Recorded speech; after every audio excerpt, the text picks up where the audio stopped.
নমস্কার বন্ধুরা, কেমন আছো সবাই? আশা করছি সবাই ভালো আছো। আজকে আমি তোমাদের সাথে যে রেসিপিটা শেয়ার করব, যে কোনো নিরামিষ দিনের জন্য তোমরা এটা বানিয়ে নিতে পারো।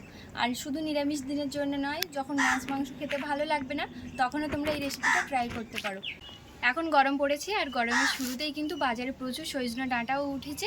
আমি বাজার থেকে তোমাদের দাদাভাইকে সজনা ডাঁটা আনতে বলেছিলাম, সজনা ডাঁটা নিয়ে এসছে। তো আজকে আমি মুসুর ডাল দিয়ে সজনা ডাঁটার দারুণ একটা রেসিপি তোমাদের সাথে শেয়ার করছি। তো এই রেসিপিটা কিন্তু আমার খুবই ভালো লাগে, তোমাদের সাথে প্রথমবার শেয়ার করছি আমি। তো ভিডিওটা ভালো লাগলে অবশ্যই লাস্ট পর্যন্ত দেখো, আর ভিডিওটি কিন্তু অবশ্যই দেখতে থাকো। এমন রান্না হলে যে কোনো নিরামিষ দিনে অসাধারণ স্বাদ হয়। তো তোমরা ভিডিওটা দেখতে থাকো। রান্নাটা করার জন্য এখানে দেখো আমি 100 মসুর ডাল ধুয়ে রেখেছি। ডালটা প্রথমে সিদ্ধ করে নিতে হবে। এবারে ডাল খুব ভালোভাবে সিদ্ধ করে নেব। ডাল কিন্তু খুব ভালোভাবেই সিদ্ধ হয়ে গেছে, এই যে দেখো। এবারে আমি ডালটা চামচ দিয়ে একটু ঘেঁটে দেব, দিয়ে নামিয়ে নেব।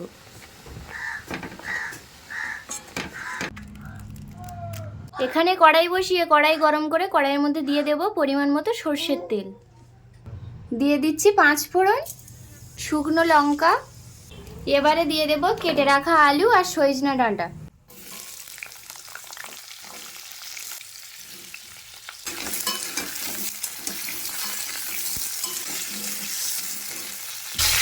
দিয়ে দেব স্বাদ অনুযায়ী লবণ, পরিমাণ মতো হলুদ।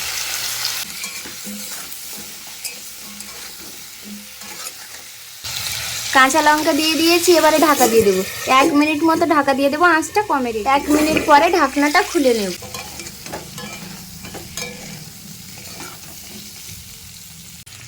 দিয়ে দিচ্ছি একটা টমেটোর অর্ধেক।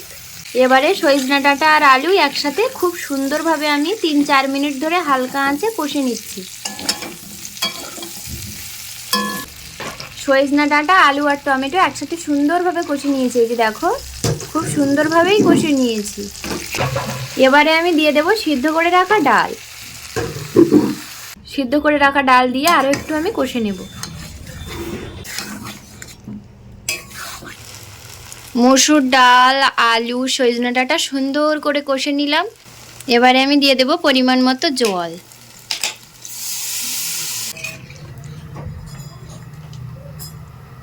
পরিমাণ মতো জল দিয়েছি, তবে জলটা একটু বেশি দিয়েছি আলু আর সজনা ডাঁটাটা খুব ভালোভাবে সিদ্ধ হওয়ার জন্য।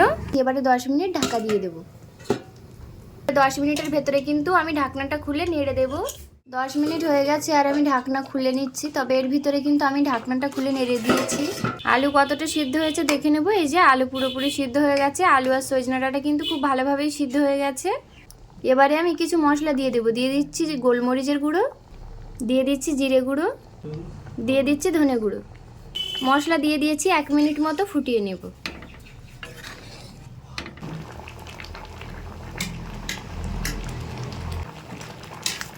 তো বন্ধুরা দেখো, তরকারিটা নামিয়ে নিচ্ছি। কত সুন্দর লাগছে না দেখতে? খেতেও কিন্তু অসাধারণ স্বাদ হয়। তোমরা যে কোনো নিরামিষ দিনে বা মাছ মাংস খেতে ভালো না লাগলে এইভাবে একটাবার বানিয়ে দেখো, আশা করব খুবই ভালো লাগবে। তো আজকে ভিডিওটা যদি ভালো লাগে অবশ্যই একটা লাইক করে দিও, কমেন্ট শেয়ার করতে একদমই ভুলো না। আর যদি নতুন দেখছো অবশ্যই একটা সাবস্ক্রাইব করে দিও। সবাই ভালো থেকো, সুস্থ থেকো, টাটা।